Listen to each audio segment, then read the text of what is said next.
현실에 존재하는 물질로는 화폐의 5가지 완벽한 요소를 갖출 수가 없습니다. 화폐가 될 수 있는 물질의 속성이 5가지지 화폐가 가져야 될 기능의 속성은 3가지입니다. 획의 단위여야 되고 가격에 징표여야 되고 기준이어야 되고 그 다음에 가치 저장 수단이 돼야 되거든요. 인간이 만든 어떤 재화도 아직은 흉내낼 수가 없는 비트코인만 갖고 있는 특징인데요. 가치 저장 수단. 이것을 JP모건이나 은행가들이 깨닫고 있습니다. 뉴스를 보면 그런 내용이 나오죠.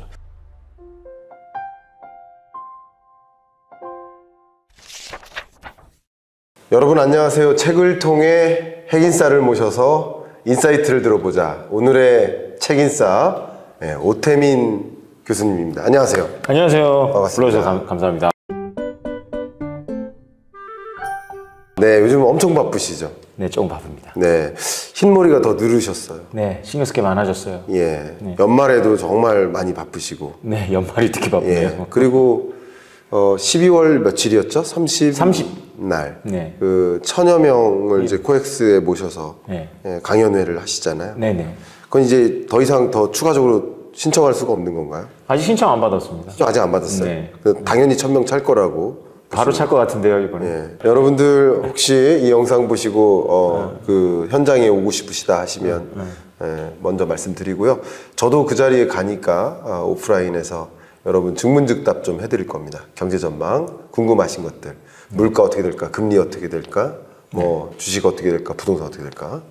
그러게요. 막 오늘도 뉴스가 쏟아져 나오대요, 연준. 예, 맞습니다. 그 얘기하다 그러면 비트코인 얘기 못 할 거니까 30일에 듣겠습니다. 아, 그렇게 하도록 하겠습니다.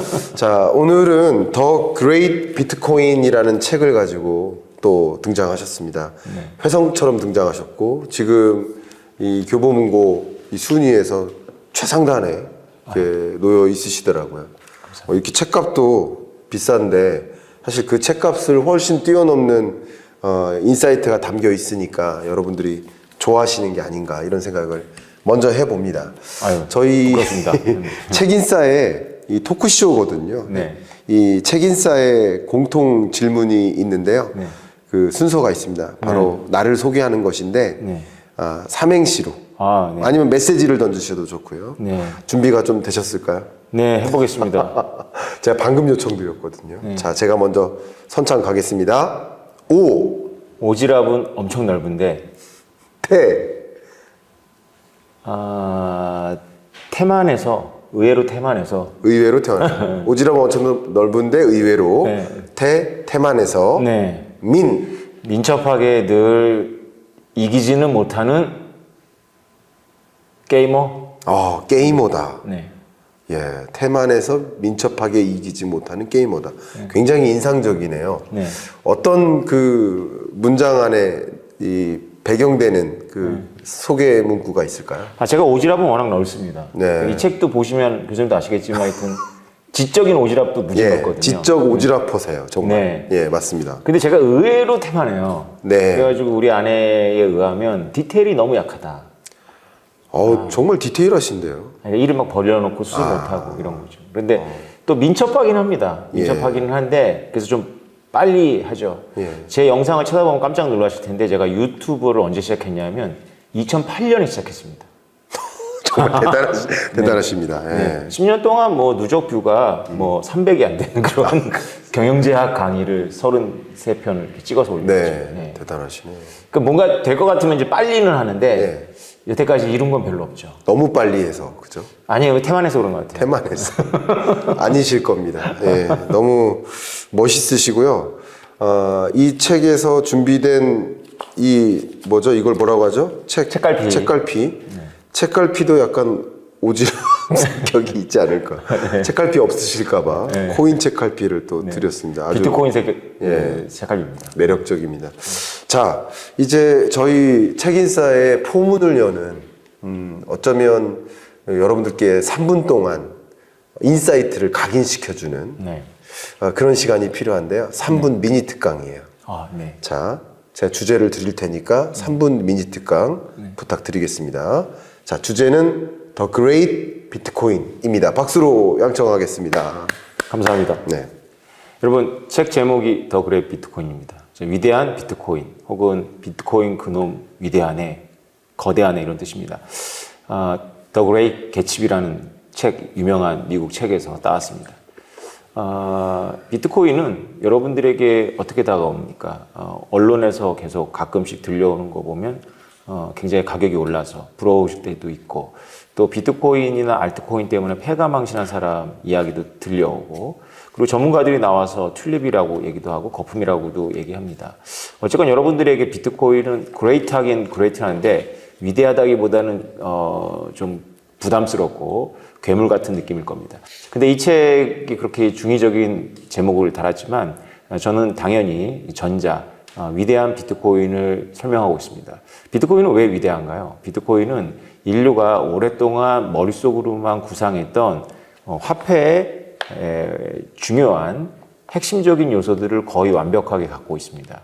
화폐가 되려면, 어떤 물질이 화폐가 되려면 보통 4가지 혹은 5가지의 속성을 가지고 있어야 된다고 경제학자들은 의견 일치합니다.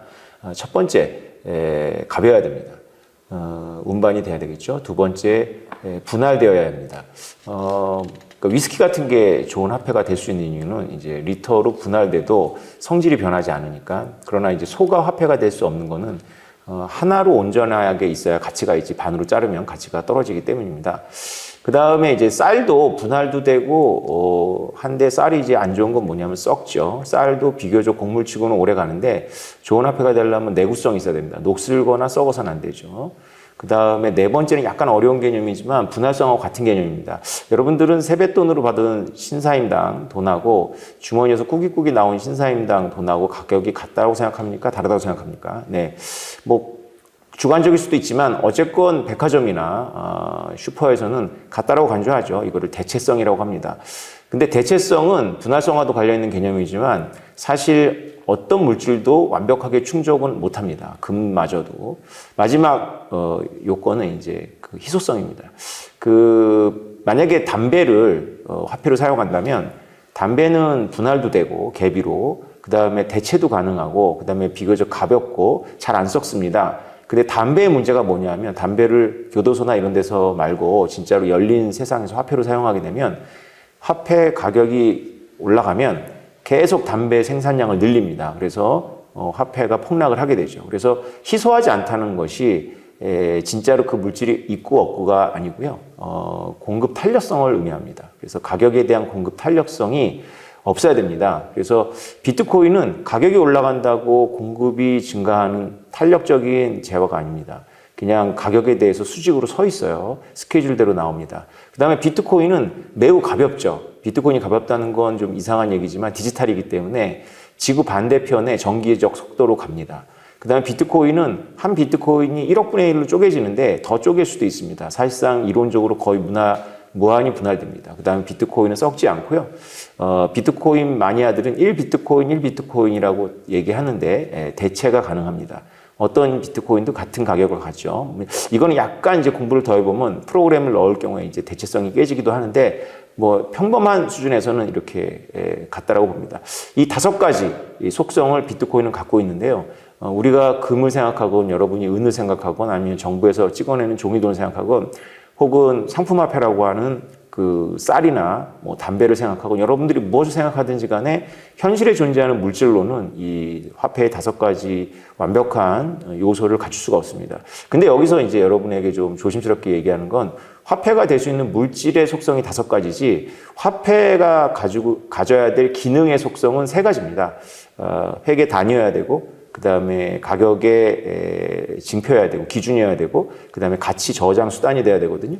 근데 비트코인은 딱 들어도 여러분들이 달러하고 원하고 비교해 보면 지금은 아직 좋은 화폐가 아니죠. 가격이 너무 요동치고 그다음에 어느 나라도 비트코인을 회계장부에 기재하는 걸로 삼지 않습니다. 다시 말해서 기준 가격이 아니죠. 그래서 결국은 세금을 낸다거나 할 때 비트코인을 돈으로 바꿔야 됩니다.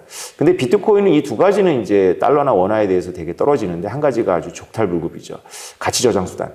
가치 저장 수단으로서는 금하고 비슷해서 디지털 골드라고도 합니다. 근데 금은 갖고 있지 못한 속성을 비트코인은 갖고 있습니다. 금은 지구 반대편으로 보내기가 어려워요. 실제로 금은 운반에 엄청난 돈이 들어갑니다. 제가 말씀드리는 건 액세서리 금이 아니라 금융권에 사용하고 있는 금괴금을 말하는데요. 금괴금은 바다를 건너갈 때는 항공모함을 이용하기도 합니다. 약탈 때문에 그렇죠. 근데 비트코인은 지구 반대편으로 빛의 속도로 보낼 수가 있습니다.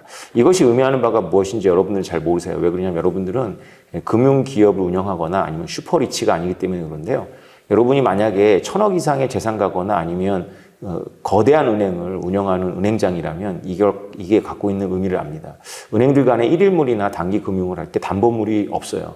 담보를 쓰기는 하는데 그것이 1순위가 아니에요. 나중에 그 거래 상대방이 부도를 낼 경우 부도가 전염될 수가 있죠. 근데 비트코인은 실제로 가기 때문에 단기 금융의 담보물이 됩니다. 이거는 인간이 만든 어떤 재화도 아직은 흉내낼 수가 없는 비트코인만 갖고 있는 특징인데요. 이것을 JP모건이나 블랙록의 은행가들이 깨닫고 있습니다. 뉴스를 보면 그런 내용이 나오죠. 다시 말해서 비트코인은 여러분들이 커피를 사 먹거나 껌을 사 먹는 데는 도움이 되지 않아요. 그래서 여러분들이 비트코인에 대해서 회의적일 수가 있는데 여러분들이 만약에 슈퍼리치나 거대한 은행의 은행장이라고 생각하신다면 비트코인이 달리 보일 수 있습니다. 지금까지 그래서 비트코인이 왜 위대한지를 설명했습니다.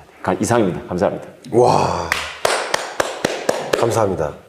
제가 그 학부 때 이 경제학 공부하면서 그 여러 그 전공 과목 듣잖아요. 근데 그 중에 제일 성적이 안 좋던 게 화폐금융론이었는데 네. 오늘 오태민 교수님으로부터 디지털 화폐 금융론을 들은 기분입니다. 아유. 너무 좋았고요.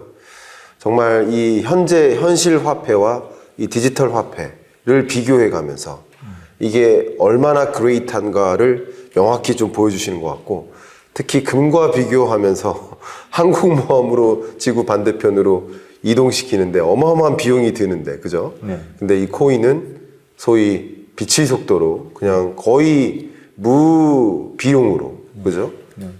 전송할 수 있다. 가치를 저장할 수 있다. 굉장히 인상적인 그런 표현이었던 것 같습니다.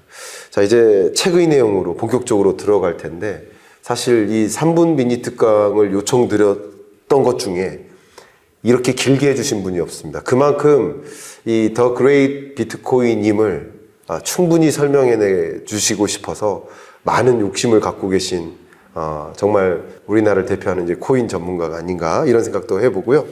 본격적으로 좀 들어가 보도록 하겠습니다.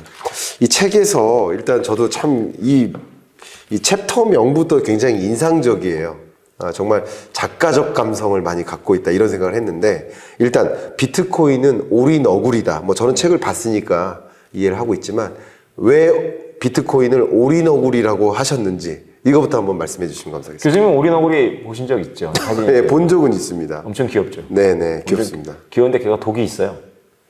독이 있습니까? 손톱에. 네네. 네. 크기는 요만한 정도. 그렇죠. 하죠. 예. 네. 호주에 가면 인형 팝니다. 인기가 많더라고요. 네. 그 태즈메니아에서 나오는 동물인데요. 네. 그 영국의 선원들이 호주 옆에 있는 태즈메니아 섬에서 그걸 발견했을 때 깜짝 놀랐어요. 네. 얘가 분명히 그 포유류 같은데 네. 알을 낳아요. 그래서 이 박제를 해가지고 영국에 보냈죠. 네. 그래서 생물학자들이 이 뱃사람들이 뻥을 친 줄 알았어요. 거짓말한 줄 알았어요. 네. 그런데 알을 낳을 수 없잖아요, 포유류는. 그렇죠. 그래서 알 낳는 포유류라는 그 새로운 그 챕터를 만듭니다. 그게 한 80년 걸려요. 네. 그래서 이게 철학에서 올인어구리는 제가 만든 개념이 아니라 철학자들이 난제를 설명하는 올인어구리 난제라는 게 있으니까 네. 우리 언어의 한계를 뜻합니다. 네. 우리 언어가 아주 새로운 것을 발견하는 데 매우 비효율적이죠. 그렇죠. 예를 들면 전기차는 새로운 사물일 수 있거든요. 네. 근데 우리는 꼭 우리가 익숙한 차에다가 전기를 붙이죠. 네. 원래 자동차라는 이름도 원래 차는 전차였어요. 그렇죠. 서양도 마찬가지거든요. 네. 그래서 전기차가 먼저 시작했죠. 그러니까 오토모빌 그래가지고 말 없는 마차로 시작을 한 거예요. 그렇죠. 지금 그 개념을 우리가 안 쓰지만 100년 전 사람들은 자동차가 말 없는 마차였고 지금 전기차도 전기로 가는 차예요. 네. 근데 저는 과감하게 주장을 하는 거죠. 이 다 틀렸다. 아, 그리고 일론 머스크 같은 사람들은 이렇게 생각하지 않는다. 예. 우리만 이렇게 생각한다. 아, 네. 이메일은 일렉트로닉 메일이 아니다. 네. 다른 것이다. 아, 근데 이렇게 생각하기가 어렵잖아요. 생각하기가 어렵죠. 그렇죠. 그래서 우리가 학명도 그런데 오리너구리는 오리하고 너구리 우리나라만 해도 합쳐놓은 거잖아요. 근데 이거는 비유로 치우면 너무 나쁜 비유예요.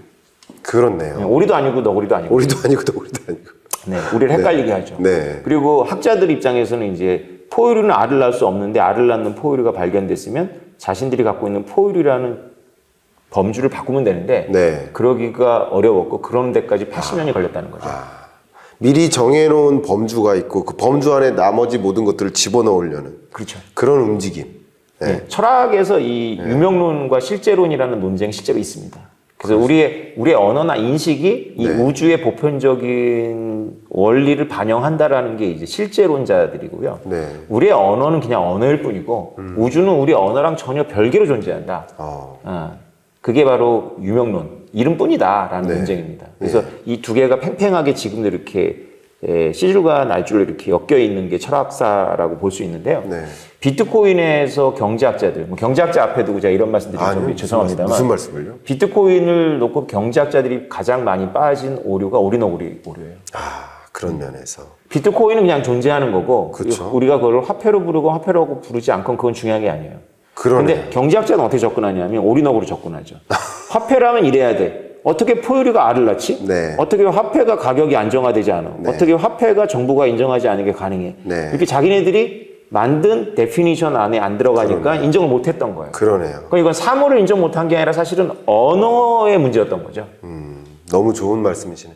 기존에 갖고 있던 그 보수적인 관점에서 틀 안에 이거 새롭게 드러놓을 수 없는 무언가가 등장하니까 이거를 뭐라고 정의할지 부정하기도 하고 그래 왔었던 그런 생각도 저는 드네요. 너무 인상적인 말씀입니다.